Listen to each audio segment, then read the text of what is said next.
Hi, welcome to Mossy Roots Farm. It got extra chilly last night. Snowed, probably I think 2 inches. I think we got 2 inches on our porch. So first signs of winter. I mean, we knew it was coming, but you know, first real signs of winter. And I decided that we should do a video series on how to prepare for winter, what to do with your specific animals for winter, and a couple different ways of doing it. So yeah, this will be part one. This is chickens. We've got our cute little cuddly chickens in there checking me out, wondering what the heck I'm doing. So the first thing with chickens is they don't really like the snow. I mean, some of them do, but not usually. In my experience, we've had chickens where we would open up the coop doors and they don't come out at all because they're afraid of the snow. They don't like the snow. It's cold on their feet, whatever their reasoning are. So for us to see all this mud that we have here is actually a good thing, because that means our chickens can come out here and can scratch in the dirt and can find the worms that might be coming up or the bugs or the grubs or the whatever it is. So that's actually a good thing for us. But once it gets completely snow covered, then we usually like to shut our chickens in. Now last year we didn't shut them in at all. We just left the door open and we had some that would come and go. And that actually worked out pretty well, as long as you don't have predators like foxes or raccoons or anything like that that'd be able to get your birds. So for us, there's not really much anything that we got to do to get ready for winter on the run side, because we've already got our fencing set up here. We've already got the fencing set up, and we've got sturdy, strong fencing up top with the chicken wire on bottom. So we shouldn't have to worry about anything like that. We don't have any trees. Well, I guess we do have one tree right next to it. We got to watch out with trees like this because a raccoon can climb it, and if it's close enough to your fence, it can kind of like jump over. But a raccoon can get in here anyhow, because when there's a will, there's a way. So now let's discuss our chicken coop specifically. We've got these plexiglass panels on the inside of the chicken coop that keeps this mostly covered except for this crack right here. And this is a great way to block the wind. In the summertime, we'll have that wide open so the chickens can get lots of airflow in there and it doesn't smell really awful in there. But in the winter, we shut everything up. Same with our window in the back. Now we are going to get up to some 60 degree Fahrenheit days here in the next week, so we will just leave that open. But the one thing that you do want to do in your chicken coop is something called deep litter bedding, where instead of cleaning this out, like my fiance likes to have a really nice clean chicken coop, instead of cleaning this out, put more bedding on top and more bedding on top. That acts as like a blanket, as an insulating layer. So yeah, we don't have any insulation in our roof here, because all we got is just tin roof. But the flooring, you can do better insulation. Just throw down a bunch of bedding, and it gets to be deep litter, and then it actually holds the heat in a lot better, so it keeps them warmer. And if the chickens get cold enough, I have seen them lay in the nest box like this little girl's doing, and on the ground before to stay warm, because sometimes they get cold up on the roost. The other great way to make sure they stay warm is have lots of birds. We probably have 30 birds at this point, and that keeps them all nice and toasty because they can snuggle up next to each other and stay nice and warm and not freeze. Another way to help them out is to put them in a smaller chicken coop. So you see this one, and then that's the big one that we were just in. It's a lot taller, a lot bigger. You can actually cram them all into a small chicken coop, and they'll be fine. Hi, ladies. You gonna run away from me? But you can cram them into a smaller space. And then that way they have less area that they have to heat with their body temperature. And then they can stay warmer.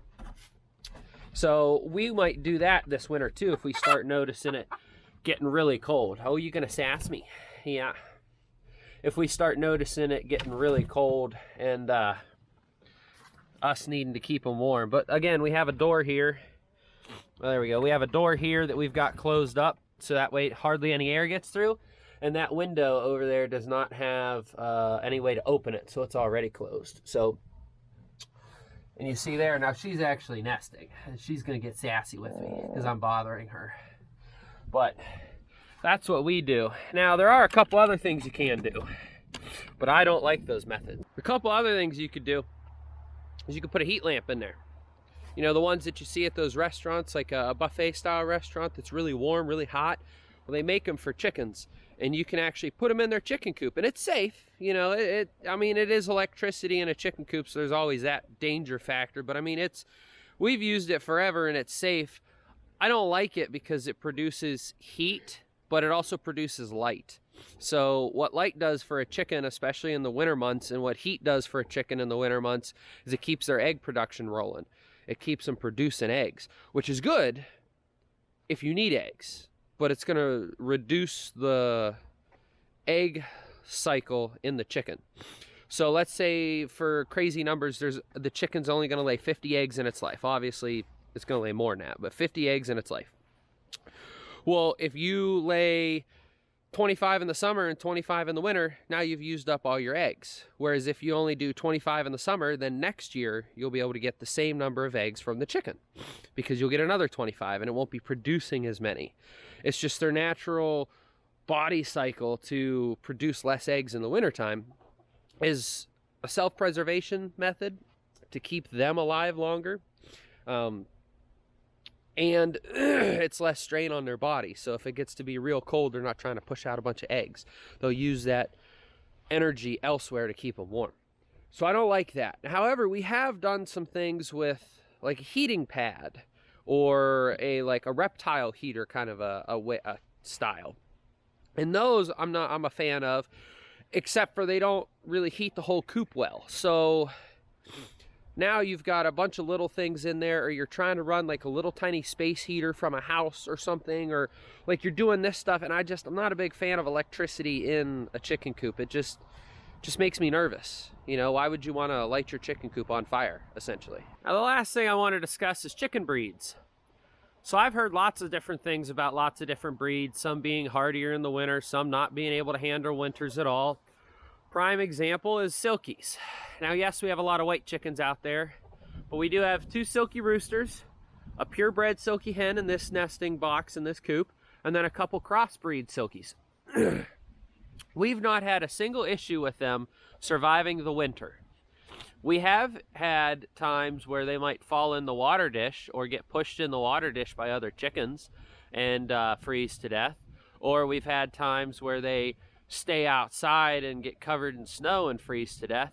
But when they are inside, not doing anything dumb like chickens typically do, then we haven't had a single issue.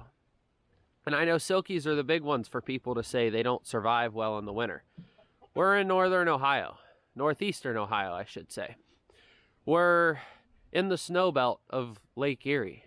We don't have a single issue. I got birds in there that are 10 years old that have survived these winters for 10 years. Probably in that little coop over there, honestly, because that little coop's been around a very long time with us. And we haven't had a single problem with them. And we haven't used heat lamps. We haven't used heaters because I just am not a fan of those. And they've survived. Figured it'd be a good idea to talk about feed and water too for the winter. So there's our water bucket. There's our feed bucket. We use the same feed buckets all year round, same with the same water buckets. That is, I think, a gallon feeder, and it lasts our birds. Well, we have this one, and then we have a pan in the other coop, and it lasts them all day. We check them once a day. And actually, I did not feed them this morning, so they didn't eat a whole lot, which is slightly concerning, as if they don't like this food. But we're going to watch them and make sure. This is actually a really good, cheap mix from our local grain mill, and we want to support them. So we're trying to buy their chicken feed. But anyhow, regardless of that. So with their water, the chickens, we actually discovered this, and it's really, really nice. This container is a rubber container. It's not rubber made, but it's a rubber flexible container. You see how I'm flexing it with my thumb? What we do is this whole thing will freeze up in the wintertime. Even if we do it twice a day, there's days when it's -20 where this will freeze up in the 8 hours that we're at work. So what we'll do is we'll take this pan outside and we will flip it upside down on the ground, and then all you got to do is stomp on the bottom of it and it breaks all that ice free, and then you can flip it back over and fill it with water, just like that. And I'm sure we'll show you later on this year when it actually freezes up so you have a better demonstration of that. But that's why I like these rubber containers. If you use plastic and you stomp on it, it'll crack. If you use steel, it's not going to actually break the ice out of it. If you have anything else, well, I guess plastic and steel and rubber are the only things that you'd really make it out of unless you have a concrete water trough. But concrete, you can't get it out unless you chip it out. So these are the easiest water dishes I have ever seen for water. And we get them at Tractor Supply. They're just rubber water container or rubber water buckets. That's all they are. But they're really cool. I really like them. I just wanted to make this video today to show you guys that you don't actually need all the fancy things that a lot of people say you do. You don't need to bring your chickens inside. You don't need to heat your coop. You don't need to do any of this stuff. I want to show you guys what a real life situation looks like and what we've been doing for 10 years and haven't had a single chicken issue other than Mother Nature's issue with chickens. So just want to let you guys know. I mean, doesn't have to be hard or complicated. They're all pretty hardy birds. I mean, unless you have some weird featherless chicken, which, I mean, I guess, but their feathers are insulating. Even the silkies, people say they don't insulate well, but we've had silkies for years and it's gotten down to -20 before. And they've been fine in a chicken coop. So, I don't know. You guys decide. I just wanted to bring this video out to show you guys what we do with our birds and let you guys know that you can do this as well or something completely different. They're your birds. Farming is not an exact science. It's more of a experiment and learn thing. Well, thanks for watching today, guys. Don't forget to like and subscribe. And we'll see you again for the part 2 of the What to Do with Your Animals in Winter series. And we're going to focus on some pigs next.